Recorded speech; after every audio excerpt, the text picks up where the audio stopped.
Just don't expect it to be the same like it was before. What's up, Kansas City? I'm your host, Glenn Brian Frizzell. Today we are taping at the historic Lincoln Building right here in the 18th and Vine District, Kansas City, Missouri. Today's special guest is seeking election to the Hickman Millst School District School Board, or I should say re-election, because she served on the school board between the years of 2008 2010. If re-elected, she will serve a 3-year term. She is one of the at-large candidates on the April 8th ballot. Please, what's up, Kansas City? Let's give a warm welcome to Mrs. Debbie Aiman. How are you doing today? Just fine. And you? Not bad myself. We're glad that you could come and join us here today. Can you tell us why you're running for a school board candidate on the Hickman Millst School District ballot? I have lived in the Hickman Millst School District for the last 40 years. I have 5 children that were raised in Hickman Mills. I grew up on the south side of Kansas City. Oldest of 7, first 5 girls. I have 5 children of my own, 17 grandchildren, and 2 great-grandchildren. Wow. So the other things that people tend to know about me is that I'm an entrepreneur. I own my own business that I started in 1999 called The Sweet Expression. It's a little store that we serve candy, ice cream, and I specialize in candy and cookie bouquets. And we deliver across the metro area. Watch out now. I am a fan of baked goods, especially cake. And do you have cake and cookies as well? Oh, I can make anything you want. Wow. That's wow. pretty good. Awfully friendly there, Mrs. Aiman. Can you tell us a little bit about your background? You mentioned that you grew up on the south side. Where were you educated? Where did you go to school? Okay. I attended Raytown South High School, and one of the things that a lot of people do not know about me is that I never finished. I experienced a life-changing event when I was 17. I attended the first day of my senior year. At the end of that day, I ran away from home, and I was gone for 3 months. When I returned, I tried to go back to school. I tried very hard, and things just didn't work out. People didn't understand me. It seems like I failed everybody. And so I became a statistic. I was a high school dropout. I was the only one of my siblings not to graduate. And it was very difficult. I was married at the end in that summer to my first husband. And we had our 5 beautiful children. But both of us were working low-end jobs. I worked as a waitress. I worked retail, I did landscaping, pulling weeds, all types of things that people said, well, you know, why? I said, because you need to work, you need to have a job to go on ahead and do this. It took me 10 years to get my GED, and that was because I knew I needed to do this. I needed to do it for me and for my kids. And about, not too long afterwards, I decided to not only did I get my GED, but I started to think maybe I could go to college. So I started taking some classes at Longview, and it worked. It took me longer than most people, but I got an associate's degree from Longview, and then found out that with my grades the way they were, I received a presidential scholarship to Avila University, and received a Bachelor of Science in Education. I graduated magna cum laude. Congratulations. So Thank you so much. That statistic became a success story. Yes. My first experience teaching was in Kansas City with an excellent administrator who believed that the best way to teach children or teach anyone was to find out what they know and to build on that. Don't throw everything out and start from scratch, because people are lost. And that became really relevant, especially when I started teaching Hickman Mills. When you work for somebody like that, teaching is a pleasure. We would have been, at one year, we would have been the one school in the district that would have we did great on our test scores. But Kansas City is not graded on one building alone. So, but we had that, and we really felt good about it. Unfortunately, with all things, they change, and our principal was promoted. And at that time, another principal came in. And this is in the Kansas City, Missouri. This was in the Kansas City, Missouri School District. And the whole feeling of the building changed. It was uncomfortable. But I had still successfully written several grants. One of them was with the Francis Foundation. It was a $5,000 grant. And I was able to go to Costa Rica to learn about saltwater, marine life, and bought a 135-gallon saltwater tank for my classroom, which was wonderful. The kids loved it, seeing sea urchins and anemones and things like that. It was wonderful. But the principal that we had was not supportive. Wow. And I've always been a person, I don't like people getting picked on. And I will say something. That's just the way it goes. And so I would stand up if I thought someone was being mistreated. And one example was a brand new teacher who was trying very hard, and I observed that she really wasn't getting the support that I thought as a new teacher needed. And within the course of the first 3 months, children were throwing things at her, they were cussing at her, and she left right before Thanksgiving. So she went on ahead and put in all that college work and just walk away. She couldn't handle it, and I don't think she ever did again either. And that was just a shame. Nobody could help her, would help her, and it just wasn't right. And I've always felt that you should learn something brand new every single day. I have learned that every single person knows something that I don't. And so every person I come in contact with, I can learn something from them. I don't care if they're 3 years old. If you're open to learning, you find out how much there is. I caught somebody off guard once by saying the older I get, the less I know, because I find out how broad the world is and how much information is out there. It's mind-boggling. And so anytime somebody says, well, I know everything I need to know, oh, no. That's Not at all. Excellent educational philosophy. That is my educational philosophy. Ms. Aiman, for the next 5 minutes, let's focus in on your vision for the Hickman Middle School District. Okay. A Kansas City Star report in September of 2012 cited a drop-off in academic performance, leading Missouri education officials to lower the Hickman Middle School District to provisional accreditation status. Right now, as we speak, even higher criteria by the state are supposed to be in effect when the provisional accreditation status comes into review again in 2015. So the state officials are actually raising the bar as we speak. Mrs. Aiman, what is your vision plan for increasing educational standards, performances, and regaining full accreditation status? I taught 1 year in Hickman Mills, and the one thing that I did know when I was there was that you could watch students bully students. You could watch and observe, which I did, teachers bullying students, teachers bullying teachers, even administrators bullying, all the way up. Somebody was getting bullied. And it was, forget everything you know, you're going to do it this way. No, that didn't work. And anyone who's ever thought that it would, it's wrong. It will not happen. You cannot take away all your past experiences and say, okay, we're going to do this and it's going to be successful. It was like teaching in quicksand. And so I left at the end of the year because I just had to. I'd be watching what was going on was so wrong. And I was not the first number of teachers left that year, a number of teachers left the following. We lost wonderful teachers that year.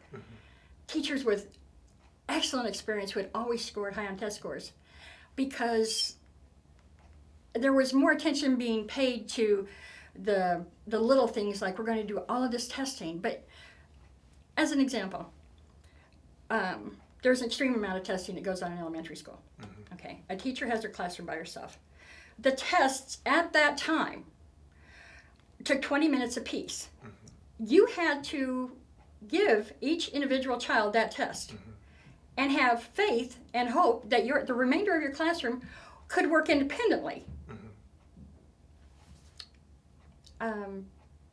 And the way a lot of people, Tall order. right? Yeah, sure, they're going to do that. It didn't work, and so, especially when you don't have aides, you don't have any paraprofessionals to help, someone to help guide the rest of the class while you're doing this. I'm not saying that testing is not important by any stretch. I think that's a wonderful gauge. I think we need to know where our students are at and how we can help them build on what they know. I think that our special ed students need to have the support by saying, I have 3 children, three of my kids had special needs, learning disabilities. And so I know how a school district can make or break a child. I've seen it. I've witnessed it. I think right now, with Dr. Carpenter coming in, the best thing we can do is, from everything I have seen and been presented by the district and by the superintendent, is that they have formulated a plan, they have created a direction, and a lot of this is built on research. And so everything we've done up to this point has not worked. We need to give him an opportunity to implement it and start, because it has not worked. Okay, next question. Mrs. Aiman, Hickman Middle School District, once located in a thriving area, has watched over the years as businesses have packed up and left. Bannister Mall and Hypermart have been closed several years now. How important is it for school board members to work with business leaders to form partnerships to address the community's business needs in moving forward? Growing up in the area where Bannister Mall was built, it used to be, when I was a child, it used to be pasture land. There were horses, you could see deer, everything running around where the Bannister Mall is. And I was heartbroken when they started plowing everything under, because I didn't know where all the little animals were going to go. I was young, okay. But No, that's okay. as an entrepreneur and a business owner, I had my business in Bannister Mall for a little over a year. And the amazing thing about it was the people were so diverse. They were amazing. There were people from all cultures who owned businesses. The people who came in, they wanted a good product, they bought a good product. When the Bannister Mall closed, there were 54 businesses in Bannister Mall. I left in February, and 6 weeks later, the announcement was made that the mall was closing. And all I could think was, what about all these stores? What about all these businesses? I mean, a lot of them were individually owned. A lot of them were mom and pop shops. And we took that away from them. I think Cerner coming in is a wonderful opportunity for the district. I think that a partnership with Cerner to any degree can only be beneficial. But I worked with the South Kansas City Chamber of Commerce, and I unfortunately cannot remember the name of it, but they have a program where business leaders can actually go into middle schools to talk about business, to talk about what it takes to have a business in this economy, to what kind of requirements are needed for you to get a job. The first year that I had my business, it was interesting because I would have kids come in saying we want a job, and we would sit down in the middle of my store and we would have job searching 101 about what do you need to do, how do you present yourself if you want to find employment. And amazingly, out of all of that, one of the students that I actually hired was 15. I had to get parent permission, but she knew what she wanted to do, where she wanted to go, and how to do it. It was amazing. And the kids in a lot of the middle schools, I went on these, I did this several times with the South Kansas City Chamber. They were really open to it, and they wanted to know, well, what kind of businesses can you do? What do you need to do? What does it take? And I told them, I said, number one, you stay in school, you pick a field that you want to go in, you learn everything you can. Because when I opened up my business in downtown Lee Summit, I had never owned a business. I had never taken an accounting course. I had never taken a marketing course. And even the accountant that I had then told me 2 years later, he said, I can't believe you're still in existence. You should have folded. He says, but I guess there's something to doing that ignorance is bliss, because how you actually pull this off. But it was a learning experience every single day. I got help from the different store owners to try to find out what I needed to do. And that is where your focus is. And above all, don't quit your day job. Awesome. If you don't have something to fall back on. Ms. Aiman, if you ask people, many will agree that there is still a sense of community in the Hickman Mills area. People remember the tornado. There are still grandparents in the area who are alumni and have connection to our schools. How will you work with community members, parents, and teachers to accomplish your goals? The one thing that I think people need to do, especially board members, a proposal that was made a year ago was to create a position for a community liaison. Well, all board members are community liaisons. And Really? our job, even though you don't get paid for it, is to represent the people of our district. And so if somebody asks you a question, if somebody asks me a question, I won't lie to you, but I will tell you that I want to make sure I know all the facts about it before I give you an answer. I can't get back with you on that. Or if you're having a problem with the child's teacher, have you gone through, have you talked to the principal? What channels have you gone through? Because in education, there are channels. You know, if you're having a problem with the teacher, because there are things that parents can do to help their student, to help their child. And by all means, everyone should do that. But the district is involved in,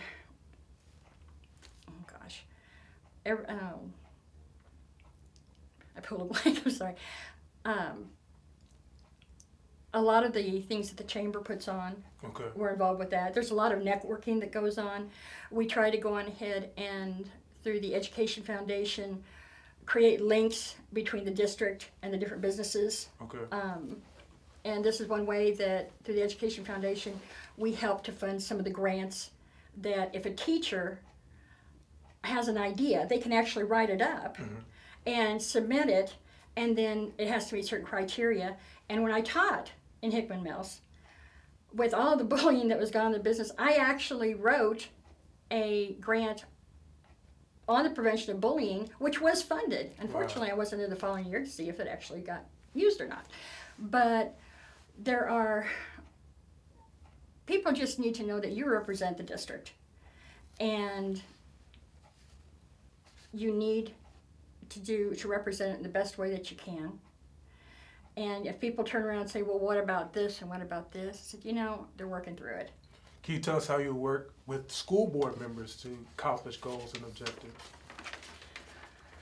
One of the things that has occurred in the last year since the board reorganized, and it's now under different leadership, was to bring in, to have and to schedule a work session once a month, where the board members actually do go in, the superintendent and his team of administrators, they bring in the proposals that the board is going to be voting on in this regular meeting.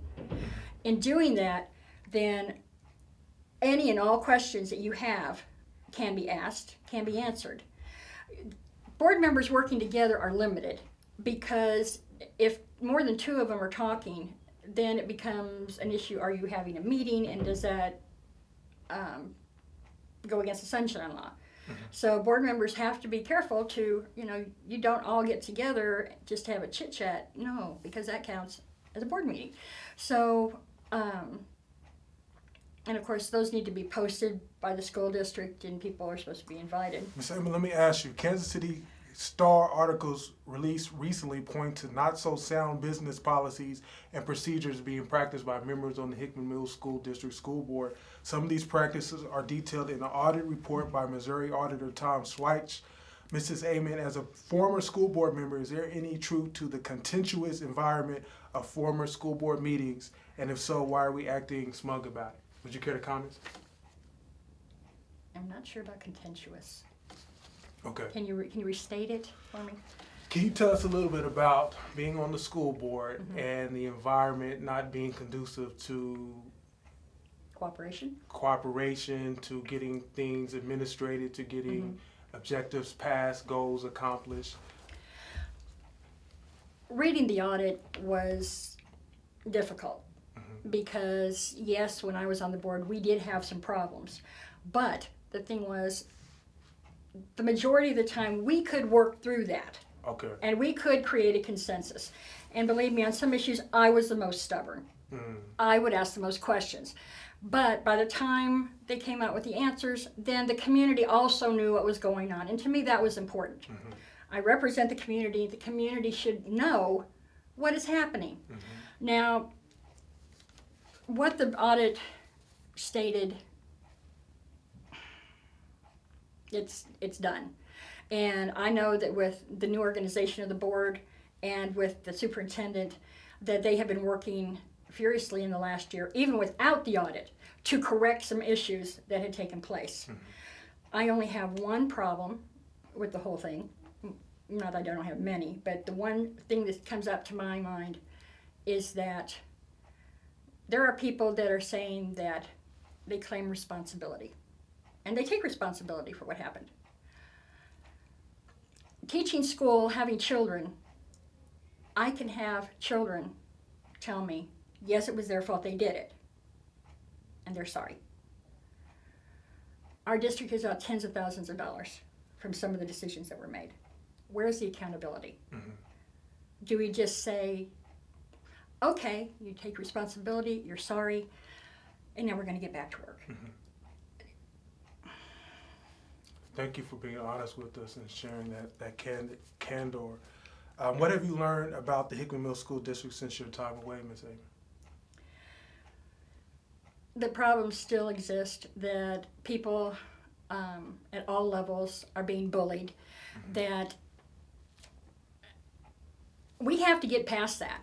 We need to be able to accept everyone for their qualifications, for the good things that they bring into this district. No one is hired by the Hickman Millst School District if they are not considered a good teacher. So that raises the question, why is it that there are so many teachers that let go? Does that mean that we hired bad teachers? No. What happened?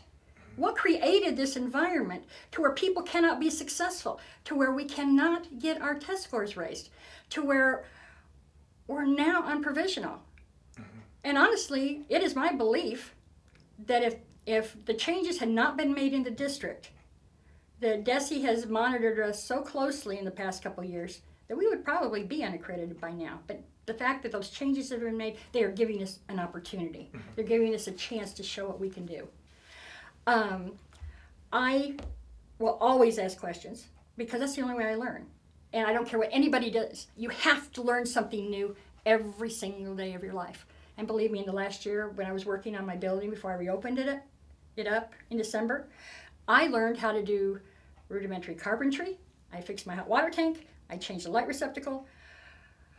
Did a really bad job of putting the plumbing in under the sinks in the bathroom. But by doing that, I went to Home Depot and I would have people tell me and almost teach me how to do this. I'm 61 years old, but every day is still another day to learn something. And if we don't, it's just a sad testament because there is no drive. Our students today will be our adults of tomorrow, and where are we taking them if there is no integrity, no accountability? And I know our district can come around. Excellent. Those are excellent issues. I truly do believe that. But you have to have faith. Have to have faith. And honestly, God has, through all of the ups and downs, turmoil and crisis that I have lived through the course of my life, of which there are many, I am a sum of my parts. And I'm very open about that I do not regret a single thing that I have done because it has made me who I am. I don't belong to any political groups because I don't want to be beholden to anybody. And one thing about me is that if you ask me to help you and you are in the right, I will stand with you. And I will do my best for you. Because I will not be bullied. Thank you. You're very welcome. Thank you. Would you care to share with us? Do you have a website? Right now, my store has a website. It is asweetexpression.com. I do have a blog. It's debbieaiman.wordpress.com. And I do have a website that is predominantly, which is mine, which is debbieaiman.com. Unfortunately, it's kind of dated for last year. One of the things, our technology at our home is 15 years old, and so being able to work with the current advancements in technology has been a problem. But at least, even if you go back to when I was running for last year's election on debbieaiman.com, you'll find out a little bit about my philosophies and how I think about things. And digging through it, you'll find out a lot more about me. Please, let's remember to vote in the April 8th election. That's Debbie Aiman, D-E-B-B-I-E, Aiman, A-I-M-A-N. Do you have any final words? Please vote for me. I'll do the best I can for you. Thank you. What's up, Kansas City? I'm your host, Glenn Bryan Frizzell. Check out all of the Hickman Millst School District School Board candidates online at www.whatsupkansascity.net. And remember, the sky is the limit. Aim high. Shoot for the moon. If you missed, at the very least, you would have landed among the stars. Take care. Until next time. Take care. Bye. Thank you. You're welcome. What's up, Kansas City? I'm Brianna Garlington. I'm Charles Williams. And I'm Derek Parker. And we are CMG. CMG. And we would like to welcome you to follow both websites. That's whatsupkansascity.net and cascadesports.tv. Some of our programs consist of Are You Awoke?, Coach's Corner, and many more interviews, news, and blogs. Be sure to like our Facebook page and follow us on Instagram at Cascade Media Group and Twitter at What's Up KC and Cascade Sports. And remember, the victory we call success Goes to the best prepared. And when you invest in your community, You are really just investing in yourself. So don't just like it, share it.